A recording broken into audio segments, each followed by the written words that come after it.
বন্ধুরা, এখন ভারতকে এটা বলে ভয় দেখানো হচ্ছে যে রাফায়েল এখন আপনার সবথেকে বেশি প্রয়োজন। আপনার মাথার ওপর যুদ্ধের কালো মেঘ ঘনিয়ে আসছে, যা যে কোনো মুহূর্তে ফেটে পড়তে পারে। শত্রুরা অনবরত আপনার ঘরে অনুপ্রবেশ করছে। ড্রোন, মিসাইল, বোমা, সব ধরনের অস্ত্র দিয়ে আপনার ওপর হামলা চালানো হচ্ছে। আর ঠিক এই কঠিন সময়ে আপনি রাফালের সব থেকে বড় ডিলটি বাতিল করে দিচ্ছেন। এর মানে হলো ডালের মধ্যে কিছু একটা কালো নয়, বরং পুরো ডালটাই কালো কুচকুচে। হ্যাঁ বন্ধুরা, ঠিক এমনটাই ভারতের ওপর ভয় দেখানো হচ্ছে। আর ঠিক এই কারণে ভারতেও এখন প্রশ্ন উঠতে শুরু করেছে যে রাফেল ডিল নিয়ে যখন ছোট ছোট দেশগুলো ফ্রান্সের সামনে বুক চিতিয়ে দাঁড়াচ্ছে, তাদের কড়া কড়া প্রশ্ন করছে, তখন আমরা ঠিক কী করছি। তো দেখুন, আমাদেরকে এখন একটু ঝুঁকি নিয়ে এই চুক্তি বাতিল করে দেওয়া উচিত নয়? হ্যাঁ, পুরো বিষয়টা ঠিক কী তা আমি আপনাদের আজকের এই ভিডিওটিতে বিস্তারিত বলবো। তারপর আপনারা নিজেরাই ঠিক করবেন ভারতের ঠিক কী করা উচিত এই মুহূর্তে। তবে হ্যাঁ, আপনাদের মতামত দয়া করে হালকাভাবে নেবেন না। আপনারা এই ওপিনিয়ন অনেক ওপর মহল পর্যন্ত পৌঁছে দেয়, কেননা মানুষেরও কিছুটা অনেক চাওয়া পাওয়ার উপর ডিপেন্ড করে। এটি একটি জনমত তৈরি করে এবং শেষ পর্যন্ত মানুষের ইচ্ছা অনুসারেই বড় বড় সিদ্ধান্ত নেওয়া হয়। ইতিহাসে এমন অনেক উদাহরণ আছে যখন জনগণের চাপে বা নেতিবাচক প্রতিক্রিয়ার কারণে বড় বড় প্রতিরক্ষা চুক্তি স্থগিত করতে হয়েছে। তাই মতামত দেওয়ার আগে জেনে নিন আসলে ঠিক কী ঘটেছে।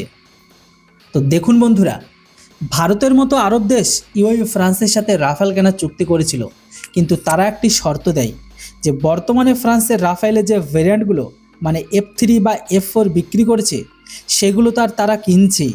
কিন্তু তাদের প্রধান লক্ষ্য ছিল রাফায়েলের F5 ভেরিয়েন্টকে কেনার।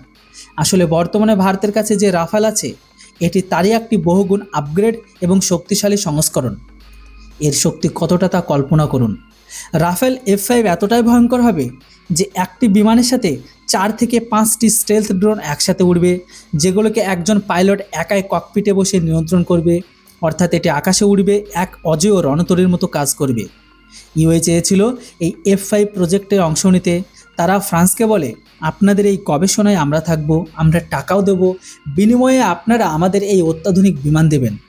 ফ্রান্স রাজি হলো ঠিকই, কিন্তু সেখানেও ছিল এক মস্ত বড় কারসাজি। ফ্রান্সকে কেবল গবেষণার জন্যই $3.5 বিলিয়ন, প্রায় ৩৫,০০০ কোটি টাকা দিতে চেয়েছিল। মনে রাখবেন, এই বিশাল অঙ্কের টাকা বিনিময়ে তারা একটা যুদ্ধ বিমানও পেত না। এটা ছিল নিছক একটা ইনভেস্টমেন্ট। রাফাল F5 কিনতে গেলে তাদের আরও $5 বিলিয়ন আলাদা করে দিতে হতো। তখন ইউএই শর্ত দিল, যেহেতু তারা এই প্রোগ্রামে এত বড় বিনিয়োগ করছে, তাই তাদের কিছু কোর টেকনোলজি দিতে হবে, যেমন বিমানের ব্ল্যাক বক্স প্রযুক্তি, ইন্টারঅ্যাকচুয়াল প্রপার্টি, যাতে এই গবেষণায় নতুন বা যা কিছু আবিষ্কৃত হবে তার মালিকানায় ইউএর অংশ থাকবে। এমনকি ইজেকশন সিট বা ল্যান্ডিং গিয়ারের মতো সাধারণ প্রযুক্তি তারা চেয়েছিল। কিন্তু ফ্রান্স কী করলো? সাফ জানিয়ে দিল যে না, কোনো প্রযুক্তি দেওয়া হবে না, আপনারা কেবল তৈরি করা বিমানই কিনতে পারবেন। তখন ইউএই পাল্টা যুক্তি দিল, যদি কেবল বিমানই কিনতে হয় তবে আমরা সরাসরি কিনব, গবেষণার জন্য ৩৫,০০০ কোটি টাকা আমরা কেন দেব? এতে তো আমাদের কোনো লাভই নেই, উল্টে লস। ব্যাস, এক ঝটকা ইউএই এই বিশাল ডিলটি বাতিল করে দিল। আর এই ডিল বাতিল হয় ফ্রান্সের প্রায় ৮০ থেকে ৮৫,০০০ কোটি টাকার লোকসান হলো। এখন রিপোর্ট বলছে ফ্রান্স হন্যে হয়ে নতুন কোনো খদ্দের খুঁজছে, যারা এই $3.5 বিলিয়ন ফাঁদে পা দেবে এবং ফ্রিতে ফ্রান্সকে টাকা দিয়ে তাদের বিমান আপগ্রেড করতে সাহায্য করবে। আর বিভিন্ন রিপোর্ট অনুযায়ী তারা এবার ভারতের দরজায় কড়া নাড়তে আসবে। সারা বিশ্ব আজ ইউএইর সাহসিকতার প্রশংসা করছে। ফ্রান্স ভেবেছিল আরবের দেশগুলো এখন যুদ্ধের আশঙ্কায় আছে, তাই তারা অস্ত্র পাওয়ার জন্য যে কোনো শর্ত মেনে নেবে, কিন্তু ইউএই সংকটের সময় মাথা নত করেনি, তারা নিজের স্বার্থ বিকিয়ে দেয়নি। এটি একটি অত্যন্ত সাহসী পদক্ষেপ। আর ঠিক এখানেই ভারতের ওপর প্রশ্ন জাগে। হ্যাঁ, আমরা ফ্রান্সের সাথে ১১৪টি রাফেল কেনার এক আকাশ ছোঁয়া দামের চুক্তি করছি, যেটা আপনারা সকলে জানেন। নো ডাউট ফ্রান্সের রাফেল খুব সুন্দর একটা ফাইটার প্লেন, কিন্তু অজুহাত দেওয়া হচ্ছে আমাদের দেশে যুদ্ধ বিমানের অভাব আছে। তারা এটাই বলছে, তাই কয়েক গুণ বেশি দামে আমাদের কিনতে হচ্ছে। ফ্রান্স জানে ভারত কিনবেই, কারণ তারা পাকিস্তানের ভয় দেখিয়ে ভারতকে চাপে রাখতে চাইছে। বলা হচ্ছে এখন না কিনলে ২০৩০ সালের আগে ডেলিভারি মিলবে না। অর্থাৎ যে ফাঁদ ইউএর জন্য ছিল, সেই একই ফাঁদ এখন ভারতের সামনে। কিন্তু আমার মাথায় আসছে না, আমাদের কাছে তো এর থেকেও ভালো বেটার বা অনেক গুড একটা বিকল্প আছে, যেমন ধরে নিন আমরা রাশিয়ার সুখোই SU-57কে দেখতে পারি, এটা রাফেলের চেয়ে অনেক বেশি অ্যাডভান্স আর শক্তিশালী। এছাড়া রাশিয়ার সুখোই 35 বা ইউরোপের ইউরোফাইটার টাইফুনও অপশান হতে পারে। কিন্তু ভারতের পক্ষ থেকে তেমন কোনো তৎপরতা দেখানো যাচ্ছে না। আমাদের বোঝানো হচ্ছে রাফেলই একমাত্র পথ, আর এই সুযোগে ফ্রান্স ইতিহাসের সবথেকে বড় জেট ডিলটি করে বা হাতিয়ে নিতে চায়।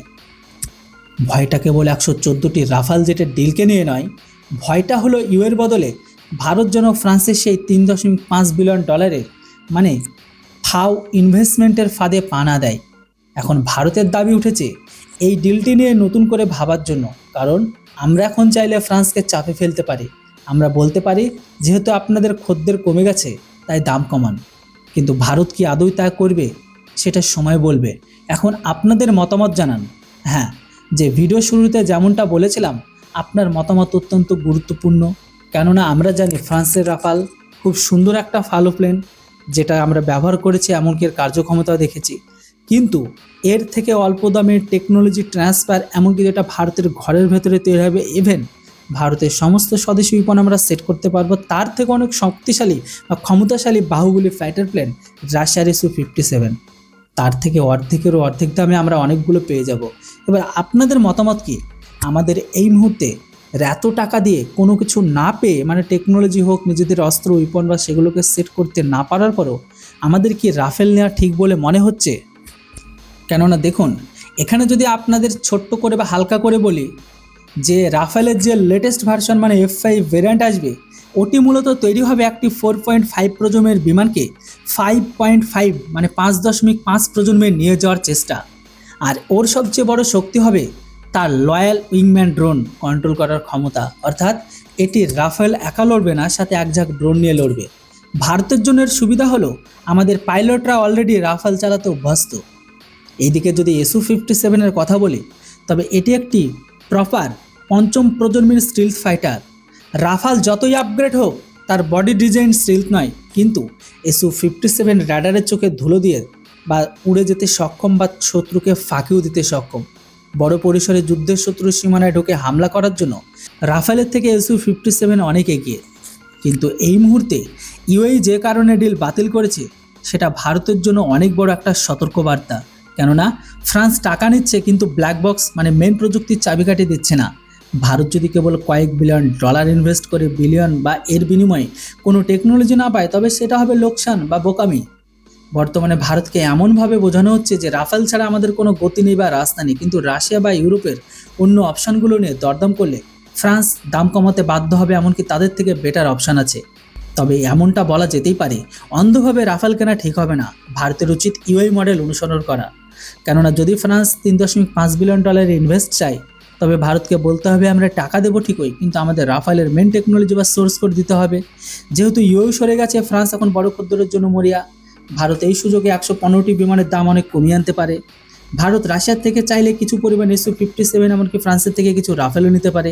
এতে কোনো একটি দেশের উপর নির্ভরতা থাকবে না, এমনকি দর কষাকষিতে সুবিধা হবে। রাফাল নিঃসন্দেহে একটি দুর্দান্ত যুদ্ধ বিমান, কিন্তু রাফাল F5 এই $3.5 বিলিয়ন ট্র্যাপ বা ফাঁদে পা দেওয়া ভারতের ঠিক হবে না, যদি না ফ্রান্স আমাদের পূর্ণ প্রযুক্তি না দেয়। আমাদের জন্য বর্তমানে রাশিয়ার SU-57 বা SU-35 মতো বা ইউরোফাইটার টাইফুন অপশানগুলো টেবিলে রাখার দরকার, যাতে ফ্রান্স বুঝতে পারে যে ভারত দরাদরি করতে জানে। এবার আপনাদের মতামত অবশ্যই লিখে জানান। Thanks for watching. জয় হিন্দ, বন্দে মাতরম।